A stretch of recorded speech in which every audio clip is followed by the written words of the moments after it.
On your phone, in the Microsoft Authenticator app, select the menu in the upper right corner and then select Add Account. Tap Work or School Account and then tap Sign In. Log in with your DSC account. Tap Next to open the page in your phone's web browser.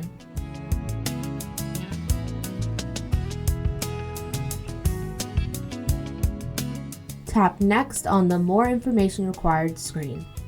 Then tap Next on the Start by Getting the App screen. On the Set Up Your Account in the App screen, tap Pair your account to the app by clicking this link. Your account will be paired and you will be returned to a screen listing the account set up in Microsoft Authenticator. Return to your web browser on your phone. On the Set Up Your Account app screen, tap Next.